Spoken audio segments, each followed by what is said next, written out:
Bonner Primary School has adopted a range of strategies to make teaching and learning in the school more effective. Many of them are now being recommended to schools as ways of implementing personalised learning. Given our circumstances, a lot of people sort of don't expect us to achieve particularly highly, and that's almost like a challenge to us. How do you think we're going to spell park, Ben? I don't know. Think, no. P.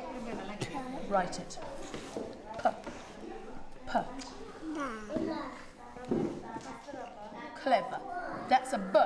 A P has the, can you remember, a P has the top part up there. One of our aims is to work with high expectations. What do you think the next sound is? P, R, R, R, R. Park. Racing robot. Park. Racing robot. Kicking kangaroo. A kicking kangaroo you want to put in it. Very That's clever. bad, ain't it? Because it's a bad kicking kangaroo. He's a bad kicking kangaroo. No, he's not a bad kicking kangaroo. He's just a kicking kangaroo. Good boy. A cup. Very clever. Good. And you spelt it all by yourself. We have an ethos here very much of the praise being immediate, so that the children know you've done a great job today. Or on the reverse side, I think you can do better than that. Look at this. Do you think you can do better? Often the children know they can do better. It might just be that they've had a bad day. We can accept that. That's part of life. What we're trying to do is make them aware within them if they're working to their own best. Ben, what are you drawing? That looks very interesting. A road. A wiggly road. Did we go on a really wiggly road, or were our roads quite straight? Do you think that looks like a wiggly road, Lewis, or do you think that looks like a scribbly road? Wiggly. You think it looks like wiggly, not scribbly? Wiggly or scribbly? Wiggly. I think it looks like scribbly. The school emphasises giving feedback to children so they become aware both of what they have achieved and what they should work on. There'll be lots of discussion about teachers' impressions of children's progress and questions around what the children think they're doing for themselves. And the children are very much encouraged to be an active participant in that, so that they take responsibility for where they are and where they're going to. Girl, well done.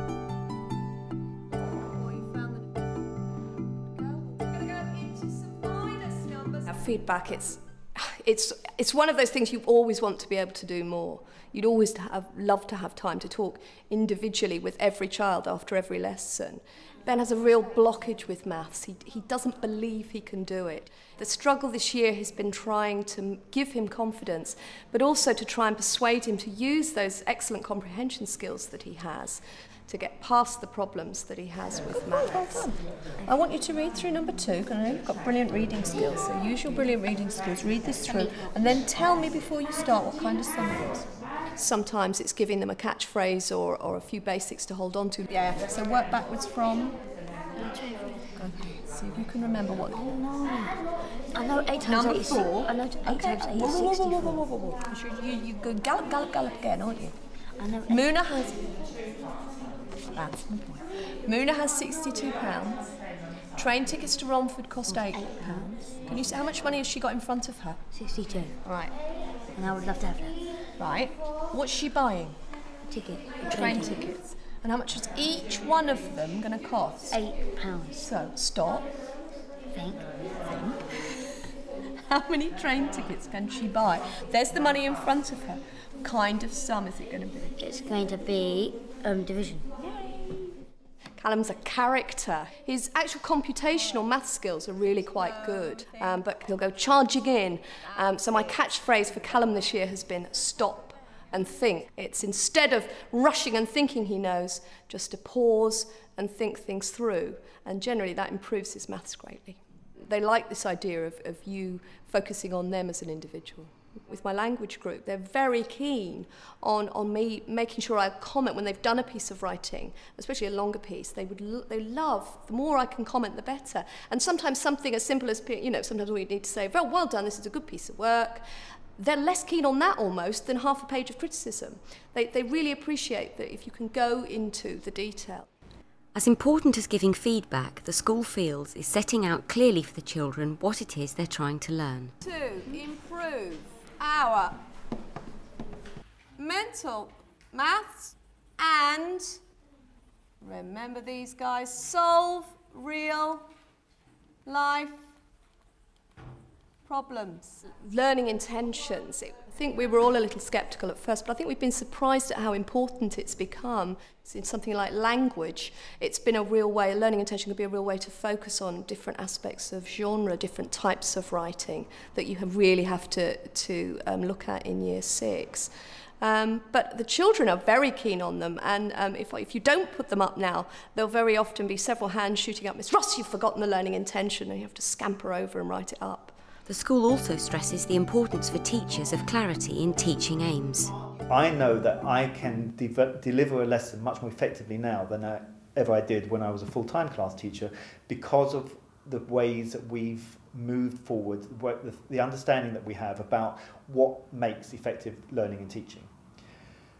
I am much more explicit about what I want to achieve in a classroom in each lesson. 4-4s challenge, but by using 4 4s and number operations, addition, subtraction, multiplication, division, and all the facts that we know, we've got to try and make as many numbers as we can. So, if you think you've understood that, just for 1 minute, talk to somebody next to you and tell me if you can make up any number just using 4 4s. There's one really obvious one. If you think about 4s and adding up, and you had 4 4s, that would be a very obvious number. But see if you can think of any others. That's 4, 8. I understand very much more about how important it is making sure the children are on board with me. I join in with them now in terms of establishing a starting point, having an aim to get to, and we work together to get there. I can guide them, but they're much more involved in the whole learning process than they were. Joanne. 4 times 4 is 16. Take away 4, and then times 4 again. Oh, right. So what's your answer? You've got to tell him what it is. Is it 48? Yeah.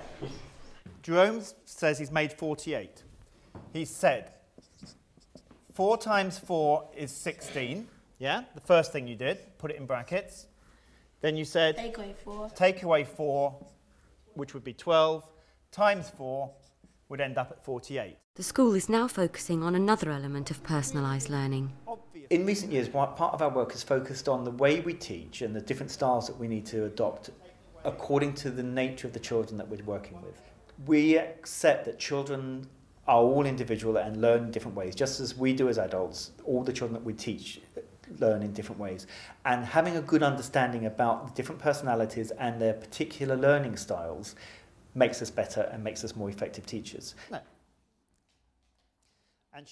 The school's times table challenge has a particular appeal for some children. Jerome, double G, completed, starting double H today.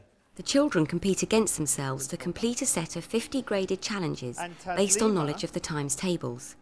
When they've completed them successfully once, they repeat them against the clock. So, Mohammed, first go at double J was 2 minutes 25. Got 2 minutes 25 to beat.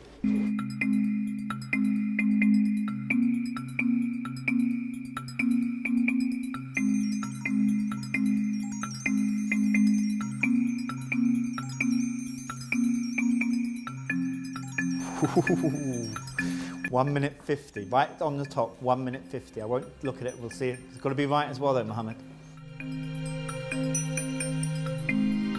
Okay, stop, put your pencils down, please. Oh, man. Oh, my God.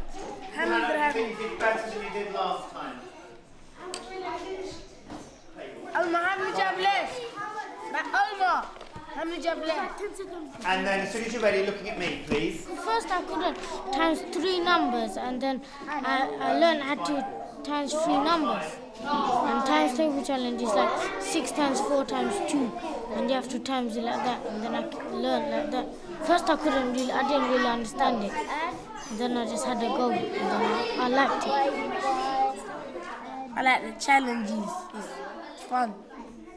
I like working fast, not slow. I like to do something, and then when you finish it, you finish and you stop something new and do something else. Discussion around learning is helping children reflect on their learning. I can actually read a lot more than I used to can, and I can write a lot more now. Even though I'm really slow at doing it, but I can. And I'm not scared as much anymore. So it's important to be okay with learning, and I think it's quite important to try and like it. If you don't believe that, that means you just don't do it. And then when you get older, everybody will ask you to do stuff, and you say, I don't know how to do it. And then they'll just look at you. That's why it's really important to actually believe that you can actually learn. The school is now giving children the opportunity to choose how they want to extend their learning.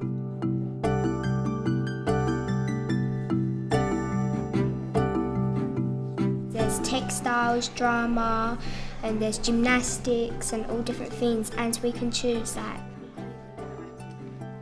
For one afternoon a week, Tuesday afternoons, children in years 4, 5 and 6 will be allowed to choose from a range of activities what they're going to learn over the course of 6 weeks. She's writing some words, I'm doing Spot the Difference, we're doing all different kind of things for one on newspaper. I have to do an interview with Mr. Tune, and I got it recorded. I've got to write out the questions, then copy out the answers, and then I've got to type it on the computer. All right, so what name do you think you're going to pick? I have no idea. Would you like to ask your co-editor? Yeah. Okay, if you ask your co-editor, you decide, then you can decide on what your magazine front cover is going to look like. Okay? Children choose to be there, so they are very motivated about the choice that they've made and they want to make it work. And the teachers are offering something they feel very happy about delivering to a good level, a very high level. It's something that they've said that this is my particular interest. I know I can deal with, teach this well, enthuse children, and so the two things coming together makes it a really exciting learning experience. I learnt Spanish a couple of years ago, and it's something that I really, really love. So it's really good that I have the chance to sort of enthuse the children with some of that passion for communication. Children and teachers both think they benefit from this new way of working. I chose writing because I haven't done that before. I've done more sort of acting, and I chose writing because I also like to write, and I think writing is a good way to express the way I feel. I don't like literacy a lot, and literacy's got to do with newspaper writing, and it will help me to get better in my writing. Don't touch the metal. What we get is the opportunity to see children working in situations they're not familiar with, so they'll often be working with children mixed from other classes across years 4, 5 and 6, which changes the dynamics, which allows us to see them in different scenarios and for them to flourish in different ways. It gives a chance for children who don't often excel in class and in the traditional subjects to maybe shine through. So it gives them a chance to excel and enjoy what they're doing as well at the same time. Bonner Primary School believes that working with high expectations and clarity of aims, as well as engaging in feedback with children, has improved the effectiveness of teaching and learning in the school.